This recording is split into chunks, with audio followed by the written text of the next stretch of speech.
ಆದಂಥವರು ಮಧ್ಯಪ್ರದೇಶದಲ್ಲಿ ಒಂದು ಸ್ಟೇಟ್ಮೆಂಟ್ ಮಾಡ್ತಾರೆ. ಎಂಥ ಒಂದು ಅವಹೇಳನಕಾರಿಯಾದ ಸ್ಟೇಟ್ಮೆಂಟ್ ಮಾಡ್ತಾರೆ. ಇವತ್ತು ನಾನು ನಿಮ್ಮ ಮುಖಾಂತರ ಒತ್ತಾಯ ಮಾಡ್ತಾ ಇರೋದೇನಂತ ಹೇಳಿದ್ರೆ, ಅವ್ರ ಮೇಲೆ ರಾಷ್ಟ್ರದ್ರೋಹದ ಕೇಸ್ ಮೇಲೆ ಅವ್ರ ಮೇಲೆ ಹಾಕಬೇಕು. ಕೂಡಲೇ ಅವ್ರ ರಾಜೀನಾಮೆಯನ್ನು ಕೊಡಬೇಕು, ಅವ್ರನ್ನ ಬಂಧಿಸಬೇಕು.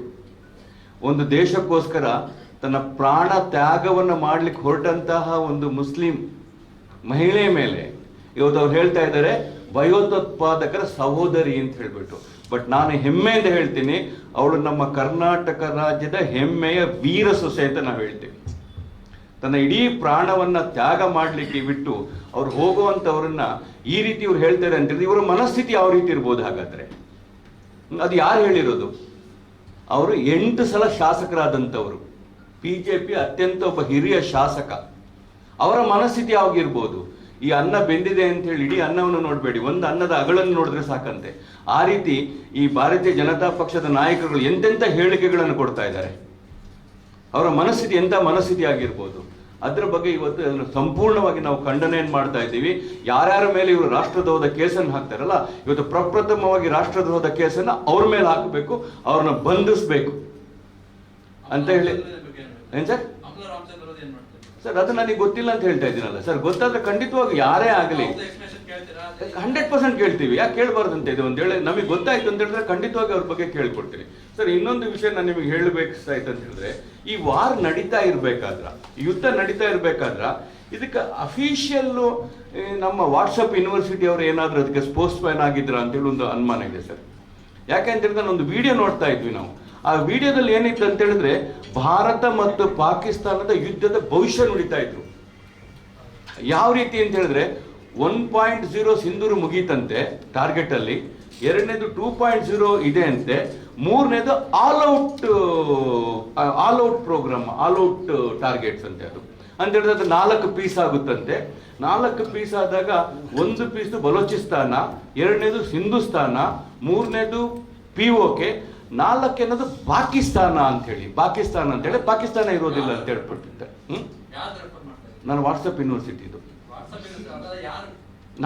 ನಾನು ನೋಟ್ ಮಾಡ್ಕೊಂಡು ಬಂದಿರೋದು ಮಾತಾಡ್ಲಿಕ್ಕೆ.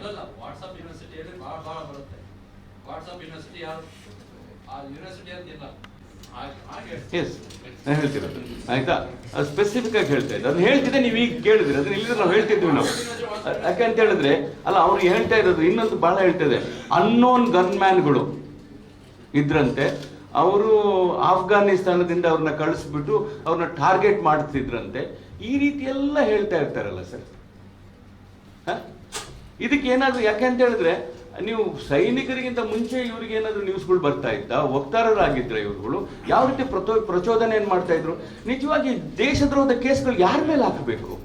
ಈ ಪ್ರಚೋದನೆ ಮೇಲೆ ಹಾಕೋದಲ್ವಾ? ಈ ರೀತಿ ಪ್ರಚೋದನೆಗಳನ್ನು ಮಾಡ್ತಾ ಇರುವಂತದ. ಅದು 4 ಪೀಸ್ ಆಯ್ತು, 3 ಪೀಸ್ ಆಯ್ತು ಅಂತ ಹೇಳಿ. ಮತ್ತೆ ಇವತ್ತು ನಮ್ಮ ರಾಷ್ಟ್ರ ಮಟ್ಟದ ನಾಯಕರುಗಳೆಲ್ಲ ಕೇಳಿದ್ದಾರೆ ಇವತ್ತು. ಯಾಕೆ ಅಂತ ಹೇಳಿದ್ರೆ, ಈ ಪಾಕಿಸ್ತಾನ ಮತ್ತೆ ಇಂಡಿಯಾದ ನಮ್ಮ ದೇಶದ ವಾರ ಆಗ್ಬೇಕಾದ್ರ ಇದನ್ನ ಯಾರು ನಿಲ್ಲಿಸಿರೋದು? ಇದ್ರ ಬಗ್ಗೆ ಒಂದು ನಮಗೆ ಪಾರ್ಲಿಮೆಂಟನ್ನು ಕರಿಬೇಕು, ಪಾರ್ಲಿಮೆಂಟಲ್ಲಿ ಇದನ್ನು ಡಿಸ್ಕಸ್ ಆಗಬೇಕು. ಇವತ್ತು ಪಾಕಿಸ್ತಾನದವರು ಕ್ಲೈಮ್ ಮಾಡ್ತಾ ಇದ್ದಾರೆ ನಾವು ವಿಜಯನ ಸಾಧಿಸಿದ್ದೀವಿ. ಇದರ ಸತ್ಯತೆಯನ್ನು ನಮಗೆ ತಿಳಿಸ್ಬೇಕಲ್ಲ ಸರ್ ಜನರಿಗೆ. ಯಾಕೆಂತಂದ್ರೆ ಈಗಾಗಲೇ ನಮ್ಮ ನಾಯಕರುಗಳು ಹೇಳಿರೋದ್ರಿಂದ ನಾವು ಅದನ್ನು ಮತ್ತೆ ಒತ್ತಾಯ ಮಾಡಿದ್ರೆ ನಾವು ಕೇಳ್ತೇವೆ. ಇವತ್ತು ಜನರಿಗೆ ನಮಗೆ ಗೊತ್ತಾಗಬೇಕಲ್ಲ ಯಾರಪ್ಪ ನಿಲ್ಲಿಸಿದ್ದಾರೆ. ಸಿಮ್ಲಾ ಅಗ್ರಿಮೆಂಟ್ ಪ್ರಕಾರ ಸರ್ ಅದನ್ನು ನಮಗೆ ಥರ್ಡ್ ಕಂಟ್ರಿ ಅವರು ಎಂಟರ್ ಆಗಬಾರ್ದು. ನಮಗೆ ಇವತ್ತು ಇದು ಎಲ್ಲಿ ತನಕ ಅಂತ ಹೇಳಿದ್ರೆ, ಯಾರಿಗೂ ಗೊತ್ತಾಗೋಕ್ಕಿಂತ ಮುಂಚೆನೆ ಇವತ್ತು ಟ್ರಂಪ್ ಅವ್ರು ಹೇಳ್ತಾ ಇದ್ದಾರೆ ನಾವು ಈ 2 ದೇಶದ ವಾರನ್ನ ನಾವು ನಿಲ್ಲಿಸ್ತಾ ಇದ್ದೀವಿ ಅಂತ ಹೇಳ್ಬಿಟ್ಟು. ಹಾಗಾದ್ರೆ ನಮ್ಮನ್ನು ನಾವು ಅವ್ರಿಗೆ ಮಾರ್ಕೊಂಡಿದ್ದೀವ? ಮುಂಚೆ ಇಂದಿರಾ ಗಾಂಧಿ ಅವ್ರ ಬಗ್ಗೆ ಮಾತಾಡ್ತಾ ಇದ್ರು, ಜವಾಹರ್ಲಾಲ್ ನೆಹರು ಬಗ್ಗೆ ಅವ್ರು ಮಾಡ್ತಾ ಇದ್ರು. ಅವ್ರು ಇಂದಿರಾ ಗಾಂಧಿ ಅವ್ರು ನಾವು POKನ ಬಿಟ್ಕೊಟ್ವಿ ಅದು ಇದು ಅಂತ ಹೇಳ್ತಾ ಇದ್ರಲ್ಲ ಸರ್. ಇದನ್ನ ಇವತ್ತು ನಾವು ತಗೊಳ್ಬೋದಿತ್ತಲ್ಲ ವಾಪಸ್ಸು. ನಾವು ಯಾಕೆ ಸುಮ್ಮನಾದ್ವಿ? ಇವತ್ತು ಯಾರ ನಾವು ಕಂಪ್ಲೇಂಟ್ ಎಲ್ಲ ಕೊಡ್ಲಿಕ್ಕೆ ಹೋಗೋದಿಲ್ಲ ಸರ್. ಅವ್ರು ಹೇಳಿದ್ರೆಲ್ಲ ಖಂಡಿತ ಹೋಗ್ತಾ ಇರ್ತೇವೆ 100%. Will see that, will give that this one. ಈ ರೀತಿ ಇದೆ ಅಂತ ಹೇಳೋದು. ನಾವು ಸಿದ್ದರಾಮಯ್ಯನವರು ಯುದ್ಧ ಮಾಡಬೇಡ ಅಂತ ಹೇಳಬೇಕಾದ್ರೆ ಎಲ್ಲರೂ ಅವ್ರ ಮೇಲೆ ಬಿದ್ದುಬಿಟ್ರು. ಈಗ ಟ್ರಂಪ್ ಅವ್ರ ಯುದ್ಧ ನಿಲ್ಲಿಸಿ ಅಂತ ಹೇಳಿದಾಗ ನಮಗೊಂದು ಸ್ವಾಭಿಮಾನ ಇರಬೇಕಲ್ಲ. ಅದು ಯುದ್ಧ ಆಗಬೇಕು ಬೇಡ ಅನ್ನೋದಲ್ಲ, ಅದು ನಮ್ಮ ದುಡ್ಡು ತಗೊಳ್ಳುವಂಥ ತೀರ್ಮಾನ. ಯಾಕೆ ಅಂತ ಹೇಳಿದ್ರೆ ನಮ್ಮ ದೇಶದ ಪ್ರಧಾನಮಂತ್ರಿಯವರು ತಗೊಂಡಾಗ ಪ್ರಜೆಗಳಾದಂಥ ನಾವು ಅದನ್ನು ಒಪ್ಕೊಳ್ತೀವಿ. ಆದ್ರೆ ಒಬ್ರಿಗೊಂದು ನ್ಯಾಯ ಇನ್ನೊಬ್ರಿಗೆ ನ್ಯಾಯ ಆಗಬಾರ್ದು ಅಂತ ನಾನು ಹೇಳ್ತಿದ್ದೆ.